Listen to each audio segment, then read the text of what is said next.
Shalom, shalom, everyone. I just thought I would get on here for a couple of minutes.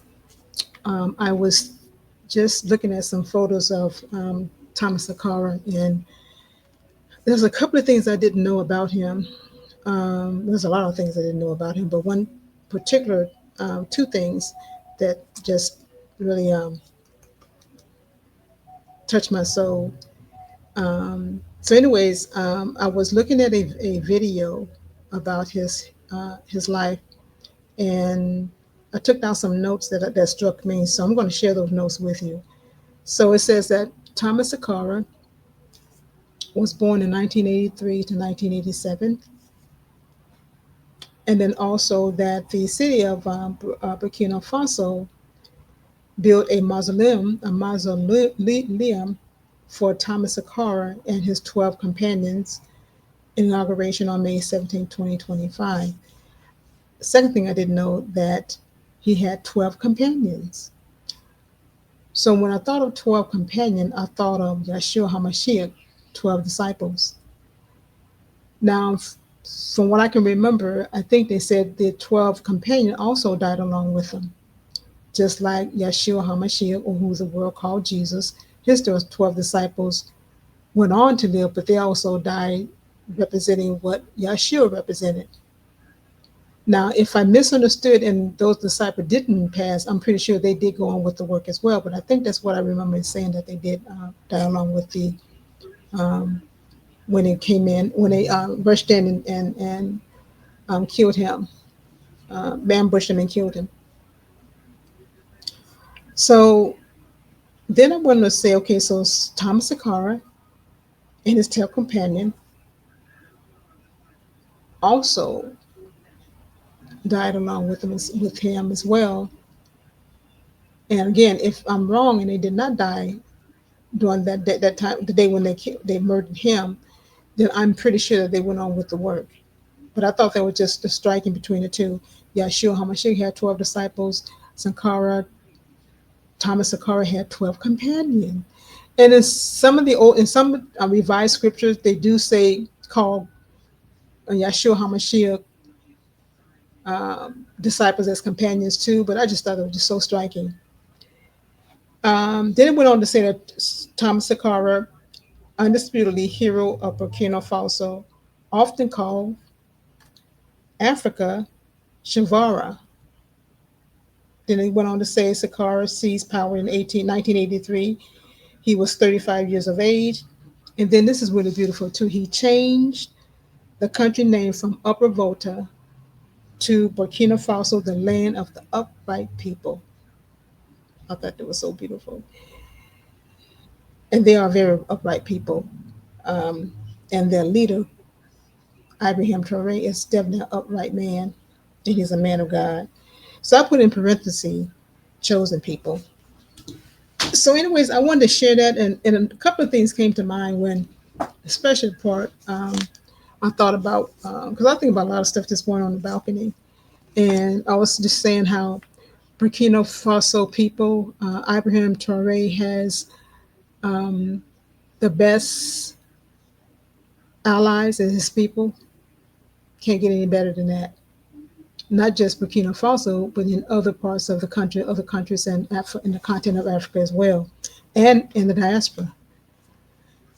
And then I also started thinking about how, which is really wicked, you all. I can't comprehend this. I just don't understand how these Western nations, for decades, took the resources to build their nation. And I've always wondered why Paris and Spain and Britain and France, United States, and all these, Australia, Brazil, all these places are so beautiful. Well, duh, came from our resources, most of them. But yet they don't want to get reparation, but they want to continue to steal and take and plunder the resources over there in African continent, but not give them reparation. That is a level of evil that I can't even begin to understand. But there's a special place in hell for people like that. And another couple of scripture came to mind too. I was thinking about how looking at Burkina Faso um, right now with the leader of Ibrahim Traore, and then you compare, look at the nation over here, the United States. I'm not going to call the president out of his name. Oh, I want to, but I'm going to be respectful. President Trump being the leader over here. So I thought of the scripture that says, it's in Psalms. It says, when the wicked rule, the people mourn. Yeah. And people are mourning over here.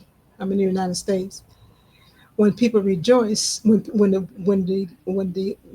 righteous rule, the people rejoice. And I thought of Burkina Faso. Now I know they still have issues there, but the leader is what gives them strength. The opposite over here, the leader is making people mourn. People are killing. People are rising up and rioting, doing riots and everything. So people are very unhappy here. There was a protest today, and I didn't know it until today. It says no king, so we know that Trump thinks he's the king over here in the United States. He thinks he's I guess he's a dictator too. But that's beside the point. Nothing lasts forever, and this kingdom is definitely falling. So and they know that they are so desperate, they're doing all kind of crazy stuff. But that's only to try to sidetrack us too. Africa, Burkina Faso, and the rest of the countries in the continent of Africa need to continue to move forward. Don't even try not to pay too much attention to what's going on with these crazy folks. I know it's kind of hard, but they're on the right path, and I hope they continue to move forward. Um, but there's so much that's going on in the world today. It's just crazy. Um, but he's definitely a man of righteousness. Um, he's a man that just don't talk, but he walk the walk. He talk the talk, and he walk the walk. He don't just talking and do nothing behind. He always back up his talk. A very kind and loving man, and I keep him in my prayers every day. I truly do. That the Most High will continue to cover him, keep him focused, um, and also don't put his total trust in China, and don't put his total trust in Russia as well as any other country. But he put his total trust in the Most High Yah, because the Most High Yah said, "Man will fail you." And then also there's a scripture that says, "Cursed is he who put their trust in man and turn their heart from Yah."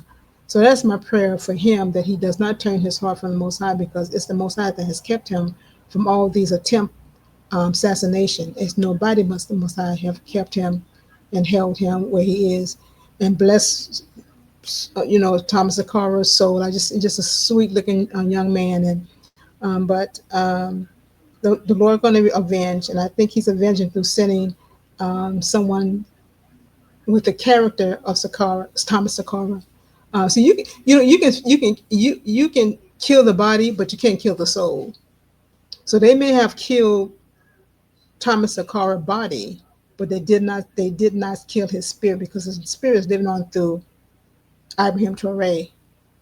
And it'll go to the next one, the next one, the next. It's just a matter of time that at this point they're gonna have to kill them all, because there's a lot of leaders over there in the country in Africa that's rising up. So it's not just one they're gonna have that eye on. It's a couple of them, a handful of them. So they know they're gonna have to try some other strategy. But the Most High is watching that too, because He's the one in control. And like I said, He said, "I kill and I make live, I wound, I heal. I the Lord do all these things," meaning that He is in ultimate control.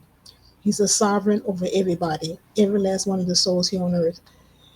So anyway, I just wanted to share that little notes that I thought was very precious, and I wrote them down. So I'm going to keep this, and because I like to read it every once in a while. I did not know that he had 12 companions. That was beautiful. So he was like a Christ like, with 12 disciples doing the work of righteousness, loving his people like the Most High tell us to love our people. They love their people. And the beautiful thing about it is, when you love a man like that, or a leader like that lived to serve his people, number one, I know he lived to serve God. Number two, he lived to serve his people. When you see someone with that beautiful character of righteousness, upright, it's like it's living the Most High because he has a character of the Most High and he's living it out. So he was given a mission. I really believe that. I believe that God gave him a mission. He's fulfilling that mission. And if you look at his life, he is a very serious individual. He don't play. He's very serious about what he's doing. And he's very serious about his people and the continent of Africa. So if they want to come to him, come at him, they're gonna have to come through the Most High because the Most High is the one that sent him. He's the one that's pulling the strings. He's the one that's ordering his steps and guiding him. I just pray, and you all pray that he continue to look to the Most High for his guidance and his wisdom, his knowledge, and his understanding. Because um, we tend to sometimes do a thing in the flesh, and then we mess up, and then we start crying out to the Most High. So I pray that he continue to look to the Most High and that he keep his focus on what he's been sent to do because he was sent by the Most High. Another scriptures before I go remind me of Jeremiah when he says that in the scripture in Jeremiah says that he knew Jeremiah before he was in his mother's womb. The same thing with Ibrahim Torre. The Most High God knew him before he's even in his mother's womb. So he already had a mission for him, predestined to do what he's doing today. So when you're predestined by the Most High himself, then you know you get the ultimate protection for those who believe in the Most High God. So, anyways, I'm going to go ahead and close this. I hope you all enjoyed this little chit chat with me. I just wanted to share that I did not know he had 12 companions, and then I think that the 12 disciples.